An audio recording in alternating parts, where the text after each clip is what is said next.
Award, and also founded Reformers in 2003 to help guide rural students take up UPSC and MPSC exams. He is very passionate about MSME and agri-processing, rural employment, socio-economic trend analysis, politics and current affairs, rural education, and career counseling. On behalf of Atmanirbhar Bharat, we would welcome you on this platform, and we are very privileged to have you, sir. Thank you so much. Thank you. Equally honored. Can you hear me? Yeah, I request Amolji to start slide of your introduction, which has been left out by your presence here. I must say that children should come to know why Amolji is here and what you are going to introduce for our interns in regard to public policy and how the public policy will help out in their career per se. So over to you. The floor is yours. Thanks for that. Thank you. Thank you, Akshay. Thank you, the Atmanirbhar Bharat team. Thank you so much for providing me this opportunity to interact with students. Now, policy making is not my expert area, but then I have been exposed to this activity or this exercise, which is very, very important exercise in my current tenure. Since last 1 year, I've been working in the Honorable Minister's Office of MSME, Shri Nitinji Gadkari sir, and I've got this opportunity to study the existing policies of multiple schemes that we have currently in MSME. MSME is Micro, Small and Medium Enterprises Ministry that we have under Government of India.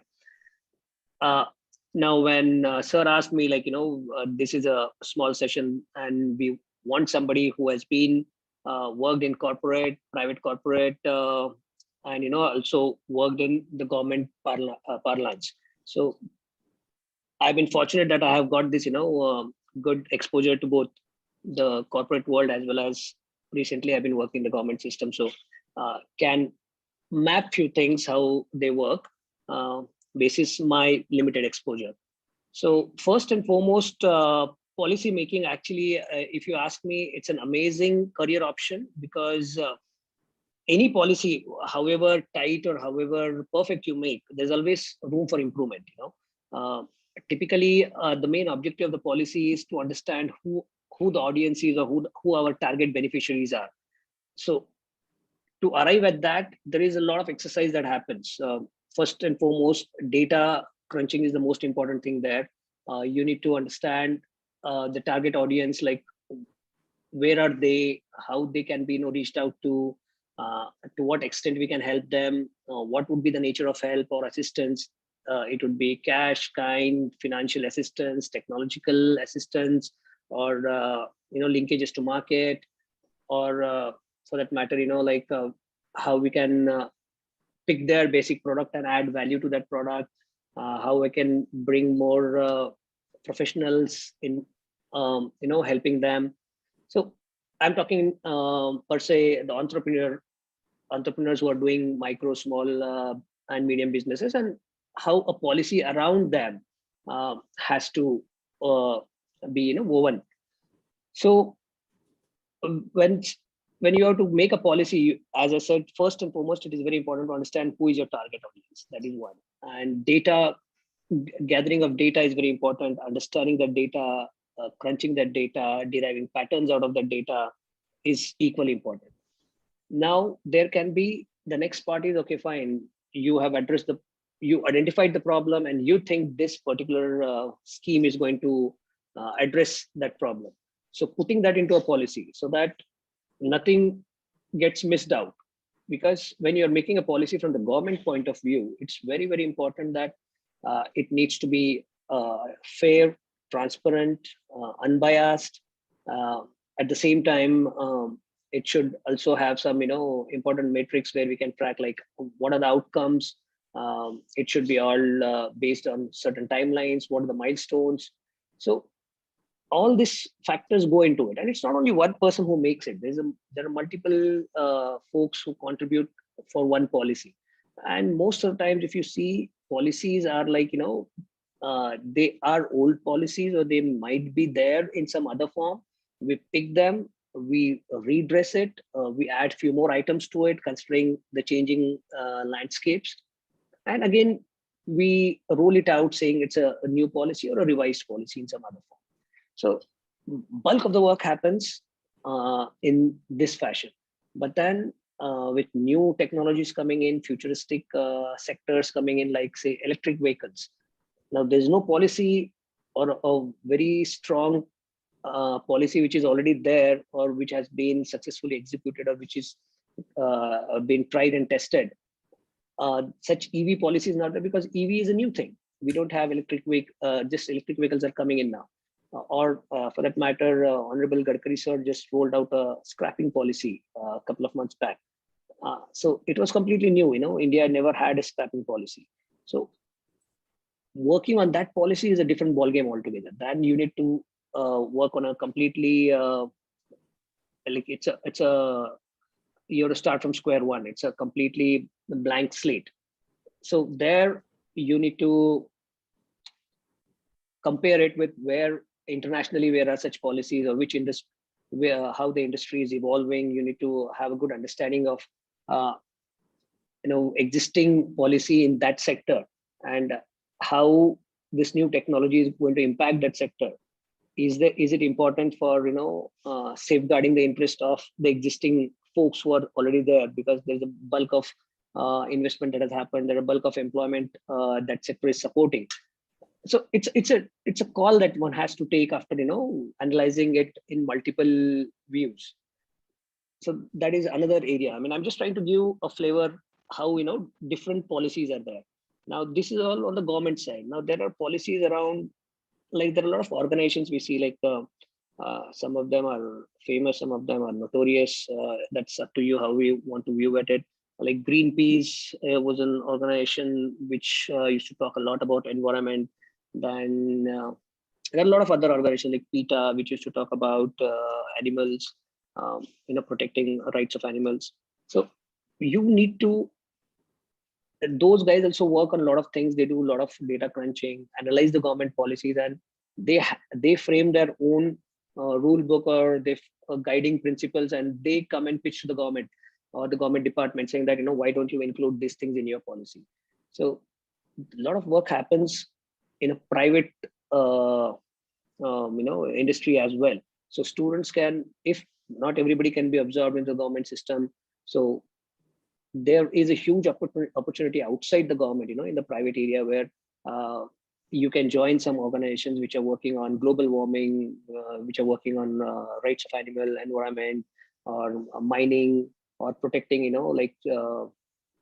certain industries where, children are employed or women are employed, like BD manufacturing.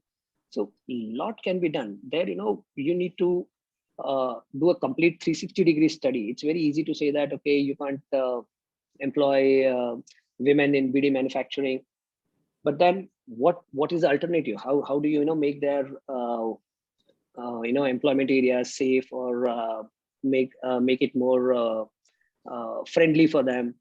Or is it that it's completely hazardous, so you just need to stop it, there is no other way? All these decisions can be taken only when you dig deeper into the data and provide alternatives. Only then your policies or your the recommendations that you're making would be accepted in that particular policy. So the foremost thing for building a career in policy, what I feel, is a passion for that particular area. That is very, very important. Unless you have the passion, you can't go deeper into it. Talking to multiple stakeholders, accommodating is not a right word, but then you need to understand views of multiple stakeholders. For that, you need to engage with all of them, even if they're very mildly impacted. Still, you need to take their views, because your policy is going to impact them, even if it's not a big jolt, but even if it's mildly impacting them, we need to take their views. You never know, they can come out with some out of the box suggestion or a guideline, or a new thought process altogether can evolve from them. So one is passion, second engagement with stakeholder, third is data, understanding data, reading data, crunching data, slicing, dicing multiple data points. So that is the key when you're doing a policy or when you're involved in a policy making exercise. Without having a strong hold on data analysis, I don't think you can be a great policymaker. That's my personal take on that. Fourth is it's very important to accept that things can go wrong in the first cut, second cut, and there will be iterations. Because you see, even if you all these operating systems, iOS, Android, every time they come with one version or one set of things, again there are a lot of bugs that come, there are a lot of things that go wrong, and then again they release another version of it saying that, okay, we are fixing these bugs. So there's always an improvement, there's always it's an iterative process. With every version of that policy, you need to address the bugs or address the loose areas, the gaps, and also try to reach out further, reach out to the larger audience and see how you can measure the impact of that policy. And the last but not the least is, in many cases, as every time Honorable Gadkari sir has this principle, you just don't need to do account auditing, you need to also do performance auditing. So policy needs to also have, the policy also needs to address that part, when you're building a policy for a given scheme or a given, you're addressing a particular problem, then how do you measure the impact of this particular policy when it gets executed on the ground? How do you measure the impact of it? So milestones are very important. Outcome-based mechanism is very important when you're framing a policy. So I think these are like broad, I'm talking very high level. If you have any questions, we can take them directly, and I would be more than happy to address them. This is all I want to share, sir, with my personal experience. There's a lot we can get in the details, but I think time doesn't permit us to do it. If this is fine, please let me know, or else you want to address me a particular area, I'll be glad to do that. Yeah, Amoji, I had very personal question, of course. Yeah. How good it is to be working with Honorable Nitin Gadkari sir, and of course in the MSME office. Once you are coming out with the MSME regulations too, and of course his guidance and his mentorship, how exactly it is. Because children must know about this. Once you are into the public policy, you are learning all those things. So there can be the chances that you will be working under DMs, you will be working under CMs, or of course the ministers too. So how good exactly it is? Do share your experience on that. Yeah, I must say it's the feeling of pride when you're working in his team. That is something I think we all of us, whoever works with Gadkari sir, has that feeling. That's on the second point is like the learnings that you said. Gadkari sir always keeps you on your toes because he always challenges the status quo, and that keeps you on your toes because you can't get complacent. Every time you go to him and tell that, okay, this is what has been happening and this is what we can do. Incremental change. He's not happy with incremental change. He wants 2x, 3x, 5x kind of improvements in that, and he has proved it. If you see the impact one minister can create on the entire country through his approach or through his out of the box execution methods, that we have already been seeing it from last 7 years. The amount of work that has happened on the infrastructure side, on the road side, is just amazing. And those case studies are not only been studied in the Indian B schools or in the Indian media, but they are also been studied abroad. And I have seen one video a couple of months back, Pakistan media doing a complete 1 hour story on Honorable Gadkari sir on how he has changed the infrastructure landscape of our country. So that makes you feel proud that, working with such a visionary leader and a leader who challenges you on everything, every day on everything. So it never lets you be complacent. That's a great feeling to be in. And the learning is immense. You as a person, as a professional, you grow leaps and bounds. What you learn in 6 months working with some other leader here, you learn it in 6 weeks, I would say. So that's the pace of learning. Yeah. Just for your information, I have covered this incremental analysis of the public policy, which Nitin Gadkari sir actually is following. More or less, he is into the performance appraisal for each of the steps, I must say. The movement of work he is doing and his office is doing is really tremendously admirable. We all are amazed to see how Nitin Gadkari and sir office, of course, not only MSME, of course, Road and Transport Ministry too. It's working so amazingly. Uh, you have covered each of the segment, of course, for in a shorter duration, how the public policy is working, why the data is required exactly, because data is the big thing. Once we go on for judging on anything, and of course, have to approach up to the stakeholders whenever we are deciding. Performance appraisal is not only for the personal, of course, it's for organization, it's for policy guidance, and whenever there are certain failures on that, I must say, but you have taken of course. Whenever the some failures are there, alterations can be done, like as other companies are doing. So, thanks for being with us. Thanks for covering these particular stories with your experience in meetings are also, and small, of course, introduction on how the public policy is helping out individuals, how the public policy is exactly.